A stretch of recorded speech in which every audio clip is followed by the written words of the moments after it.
Good morning students. सेठ शिव भगवान दास तोदी PG college Laxmangarh की ऑनलाइन क्लासेस में आपका स्वागत है। बीएससी फर्स्ट ईयर मैकेनिक्स में आज का अपना टॉपिक रहेगा rectilinear motion under conservative forces. इससे पहले अपन ने क्या किया है, conservative and non conservative force की डेफिनेशन, फिर F equal to minus del u, फिर अपन ने क्या किया था, conservation of mechanical energy under conservative forces. वहाँ पर अपन ने एनर्जी का भी लिया था और उसका ऑपोजिट भी लिया था। आज अपना है rectilinear motion under conservative forces. संरक्षित बलों के अधीन कण की सरल रेखीय गति। तो सबसे पहले किसी वस्तु या कण की कुल ऊर्जा है वो क्या होती है, स्थितिज ऊर्जा व गतिज ऊर्जा का योग होती है। तो इसे ही अपन क्या कहते हैं, यांत्रिक ऊर्जा। तो यह जो यांत्रिक ऊर्जा होती है वो क्या होती है, नियत होती है। तो सबसे पहले E plus K plus you, E बराबर टोटल एनर्जी है, ये टोटल एनर्जी या mechanical energy. K plus you बराबर नियत होती है। अब अपन देखते हैं कि यदि कोई वस्तु है उसकी स्थिति समय स्मॉल t पर स्थिति अक्ष पर है, तब उसकी वैल्यू क्या होगी एनर्जी की। यदि किसी समय स्मॉल t पर वस्तु की स्थिति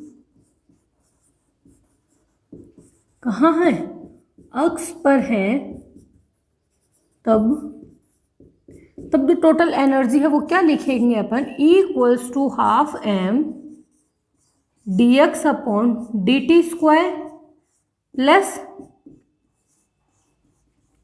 ux। ये तो क्या है, समय t पर स्थिति अक्ष पर कण की गतिज ऊर्जा और ये स्थितिज ऊर्जा है। अब लिखेंगे वस्तु की स्थितिज ऊर्जा। वस्तु की यहाँ पर तो क्या है, अपन ने काइनेटिक एनर्जी की वैल्यू लिख दी है। अब अपन इसकी पोटेंशियल एनर्जी की निकालेंगे। तो वस्तु की स्थितिज ऊर्जा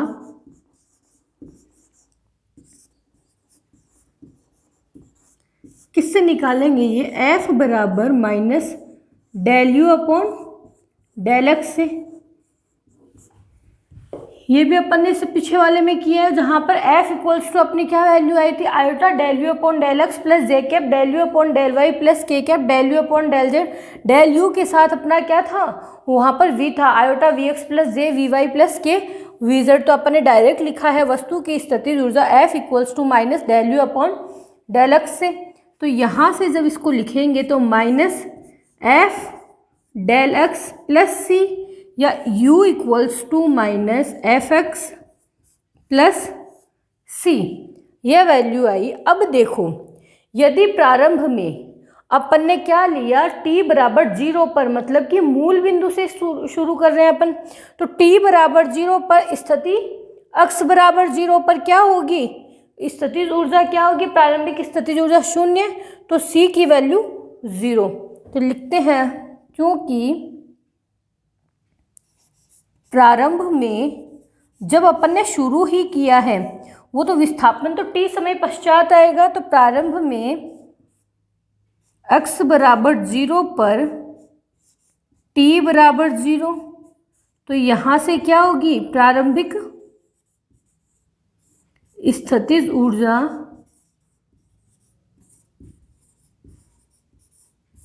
u बराबर 0, ये 0 होगी। तो यहाँ पर c की वैल्यू क्या आएगी, अतः समीकरण 3 से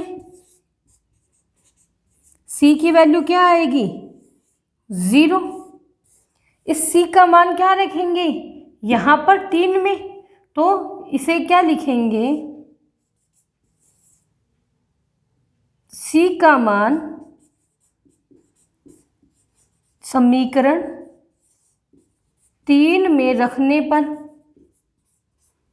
इसको रखेंगे तो ये वैल्यू क्या आएगी, u बराबर माइनस एफ एक्स। ये क्या आई, स्थितिज ऊर्जा की वैल्यू। अब इस u को अपन क्या लिख सकते हैं, समीकरण 2 में लिख सकते हैं। तो इधर लिखेंगे समीकरण 5 से मान समीकरण 2 में रखने पर, तो देखो ये वैल्यू क्या बनेगी अपनी, equals to half m dx upon dt का होल स्क्वायर माइनस u की जगह fx, ये वैल्यू आई, यहाँ पर रखी है अपन ने ये वैल्यू। अब देखो यहाँ से dx अपॉन dt स्क्वायर की वैल्यू निकाल सकते हैं अपन, तो dx अपॉन dt का होल स्क्वायर बराबर 2e/m, साथ में देखो ये तो इधर आया, ये m यहाँ पर नीचे आएगा, ठीक है, प्लस क्या आएगा इधर fx, ये वैल्यू बनेगी आपकी e प्लस fx, ये वैल्यू आई आपकी। अब देखो यहाँ से स्क्वायर हटा देंगे तो dx अपॉन dt का होल स्क्वायर इक्वल्स टू ये वाली वैल्यू पूरी की पूरी अंडर रूट में fx बाई, ये स्क्वायर यहाँ से हटाया है अपन ने, ये आया। अब देखो इसको और कैसे मॉडिफाई कर सकते हैं, इस dx के साथ अपन ने लिखा इस वाली वैल्यू को, तो ये आया under root e plus fx बराबर, अब dt को इधर ले जाएंगे तो √2/m, ये इधर इसके मल्टीप्लाई में आया dt। अब देखो पहले तो अपन ने क्या लिया था, स्थिति 0 से x बराबर 0 पर क्या था, t बराबर 0 पर समय t पर। अब क्या लेंगे, t बराबर कुछ समय लेंगे, तो स्मॉल t समय पश्चात कण की स्थिति देखेंगे, तो 0 से t वाले की स्थिति, x वाले की स्थिति, तो वहाँ पर क्या होगा, इस लिमिट में अपन क्या करेंगे, समाकलन करेंगे। तो देखो सबसे पहले क्योंकि x बराबर 0, t बराबर 0 पर प्रारंभिक स्थितिज ऊर्जा क्या आई थी अपनी 0। अब क्या करेंगे, वह कण की स्थिति t समय पर, वहाँ पर तो क्या लिया था स्मॉल t बराबर 0, अब t समय पर मतलब से वहाँ पर विस्थापित होगा, तो यहाँ पर क्या करेंगे, अतः इसका क्या करेंगे अपन, इस परास में समाकलन करेंगे। तो ये समीकरण लिखा है इसको 6, तो यहाँ लिखेंगे समीकरण 6 का 0 से स्थिति 0 से x परास के बीच, परास के मध्य परास में समाकलन करने पर,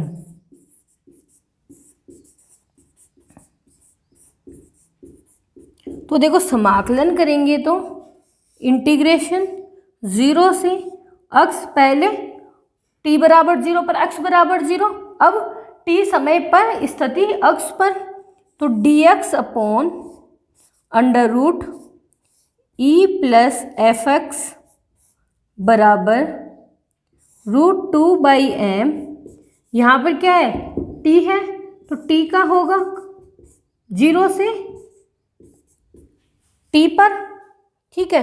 अब इसको अपन समाकलन करके आगे इसकी वैल्यू फाइंड आउट करेंगे, तो आप इसका स्क्रीनशॉट लीजिएगा।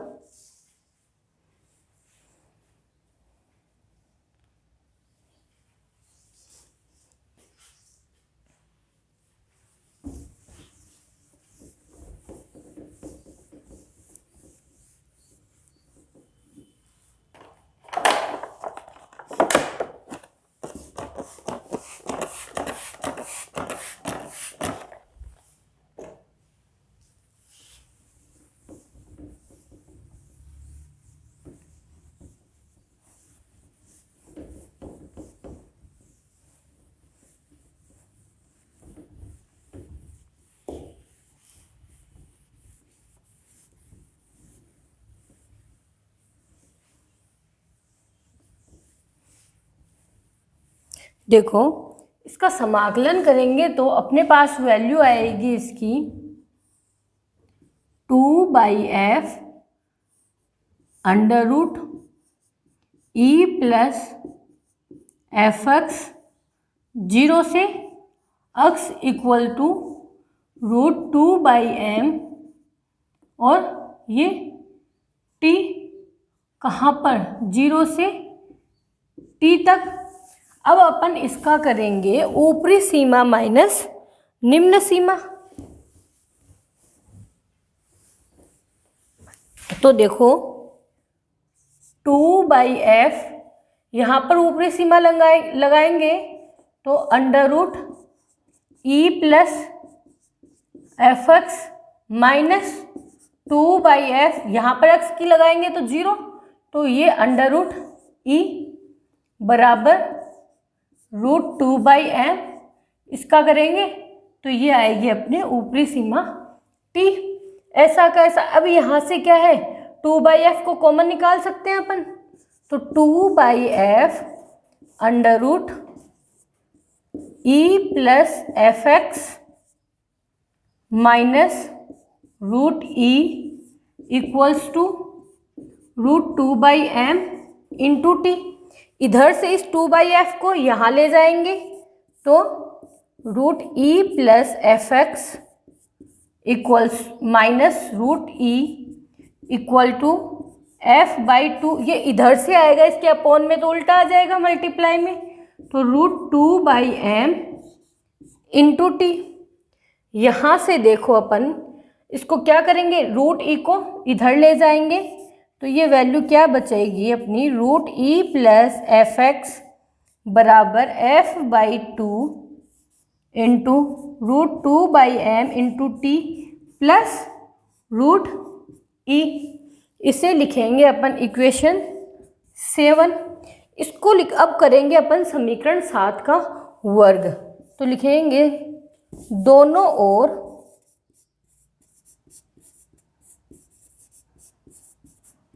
वर्ग करने पर, देखो वर्ग करेंगे तो इसका स्क्वायर तो अंडर रूट से कैंसिल हो जाएगा, लेकिन ये क्या बनेगा a ये b, तो इसको अपन सोल्व करेंगे a प्लस बी का whole square equals to a square plus b square plus 2ab से। तो यहाँ पर किया इसका वर्ग तो e प्लस एफ एक्स ऐसा का ऐसा, इसको लिखेंगे तो ये वैल्यू आएगी आपकी f²/4 2/m t square plus under root e का स्क्वायर करेंगे तो e plus 2 into f/2 √2/m into t into √e। a square plus b square plus 2 into a की वैल्यू इंटू b की value.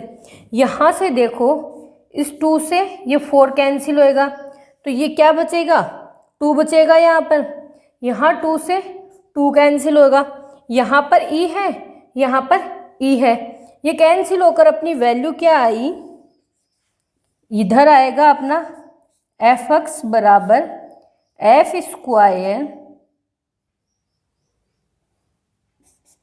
By 2m into t square plus f under root 2/m टी into √e। इस √e को इसके साथ भी लिख सकते हैं, ठीक है। अब देखो ये जो वैल्यू आई, अब देखो f लेफ्ट हैंड साइड में भी है राइट हैंड साइड में भी दोनों पर है, तो एक एक f क्या होगा कैंसिल हो जाएगा, तो ये वैल्यू अपनी क्या आएगी,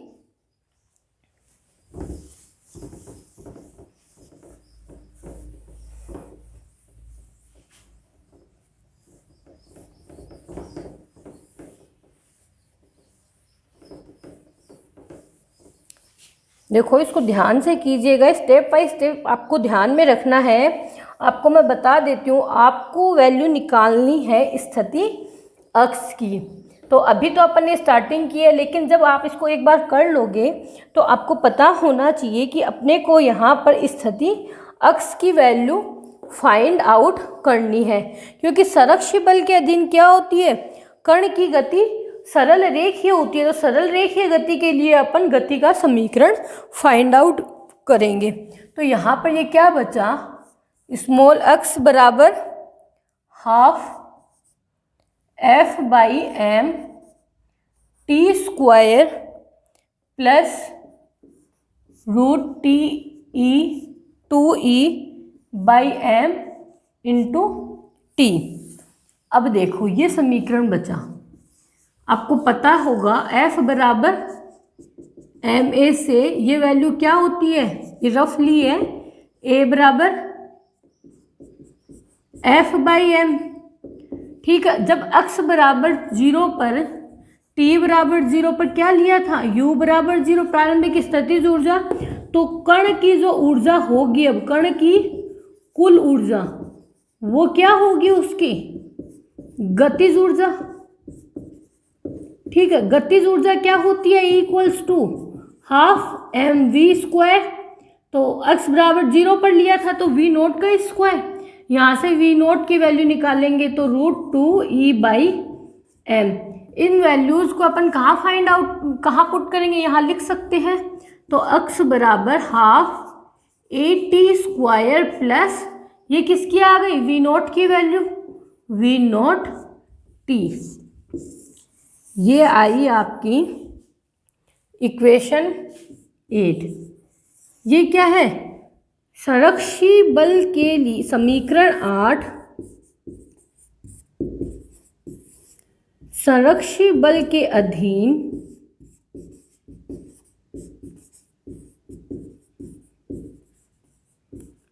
कण की स्थिति अक्ष व समय t में संबंध प्रदर्शित करता है।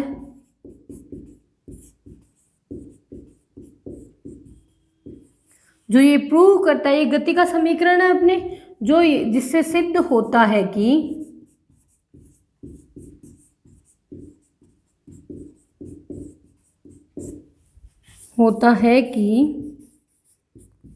कण की गति संरक्षी बल के अधीन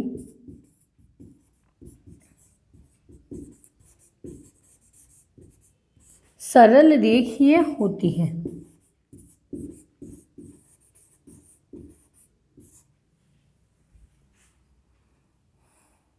सरल रेखीय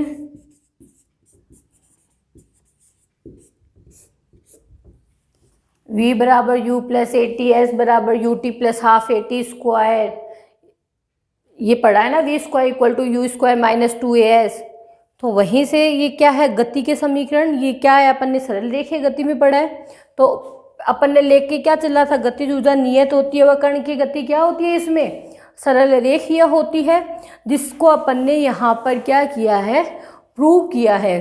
तो देखो इससे रिलेटेड अभी तक अपन ने इसमें स्टार्टिंग से क्या पढ़ा है, जब से अपन ने कंजर्वेटिव फोर्सेस की यूनिट स्टार्ट करी है, उसमें सबसे पहले अपन ने कंजर्वेटिव फोर्स की डेफिनेशन देखी, 3 डेफिनेशन ली थी। उसके बाद अपन ने कहा कर्ल जो होता है संरक्षी बल का वो 0 होता है, तो उनको अपन ने प्रूव किया, F equal to minus ΔU को प्रूव किया।